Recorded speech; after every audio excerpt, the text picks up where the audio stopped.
ನೆಲಮಂಗಲ ತಾಲೂಕಿನ ತ್ಯಾಮಗುಂಡ್ಲು ಹೋಬಳಿಯ ಹಾದಿಹೊಸಹಳ್ಳಿ ಗ್ರಾಮದ ಬಳಿ ಭೀಕರ ಅಪಘಾತ ನಡೆದಿದ್ದು ಸ್ಥಳದಲ್ಲಿಯೇ ಪಾದಚಾರಿಯೊಬ್ಬರು ಮೃತಪಟ್ಟಿದ್ದಾರೆ. ಮಾನಸಿಕ ಅಸ್ವಸ್ಥತೆಯಿಂದ ರಸ್ತೆಯಲ್ಲಿ ಓಡಾಡಿಕೊಂಡಿದ್ದ ವ್ಯಕ್ತಿಗೆ ಅಪರಿಚಿತ ವಾಹನ ಡಿಕ್ಕಿಯಾಗಿ ರಸ್ತೆಯಲ್ಲಿಯೇ ಅಪರಿಚಿತ ವ್ಯಕ್ತಿಯ ದೇಹ ಛಿದ್ರವಾಗಿದೆ. ಗುರುತು ಸಿಗದಂತೆ ದೇಹ ಛಿದ್ರವಾಗಿದ್ದು ಮೃತದೇಹವನ್ನು ನೆಲಮಂಗಲ ಸರ್ಕಾರಿ ಆಸ್ಪತ್ರೆಯ ಶವಾಗಾರಕ್ಕೆ ಸ್ಥಳಾಂತರಿಸಲಾಗಿದೆ.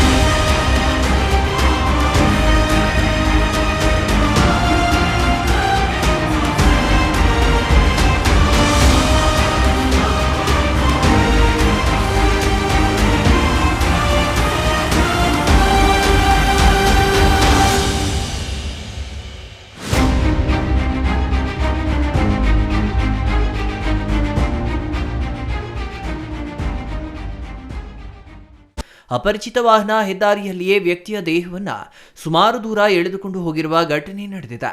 ಡಿಕ್ಕಿಯಾದ ವಾಹನವನ್ನು ನಿಲ್ಲಿಸದೆ ಅಮಾನವೀಯತೆ ಮೆರೆದ ವಾಹನ ಚಾಲಕ ಹಾಗೂ ವಾಹನ ಹುಡುಕಾಟದಲ್ಲಿ ತ್ಯಾಮಗುಂಡ್ಲು ಪೊಲೀಸ್ ಠಾಣೆಯ ಪೊಲೀಸರು ತನಿಖೆ ಚುರುಕುಗೊಳಿಸಿದ್ದಾರೆ. ಹೊಸಕೋಟೆ ಬಳಿಯಲ್ಲಿ ನಿನ್ನೆ ನಡೆದ ಅಪಘಾತದ ಘಟನೆ ಮಾಸುವ ಮುನ್ನವೇ ಇಂದು ಮುಂಜಾನೆ ತ್ಯಾಮಗುಂಡ್ಲು ಹೋಬಳಿಯ ಹಾದಿಹೊಸಹಳ್ಳಿ ಗ್ರಾಮದ ಬಳಿ ಭೀಕರ ಅಪಘಾತ ನಡೆದಿದ್ದು ಸ್ಥಳಕ್ಕೆ ತ್ಯಾಮಗುಂಡ್ಲು ಪೊಲೀಸರ ಭೇಟಿ ನೀಡಿ ಶವವನ್ನು ರಸ್ತೆಯಿಂದ ಸ್ಥಳಾಂತರ ಮಾಡಿ ಸಂಚಾರಕ್ಕೆ ಅನುವು ಮಾಡಿಕೊಟ್ಟಿದ್ದಾರೆ. Maruti, CTV news, Nelamangala.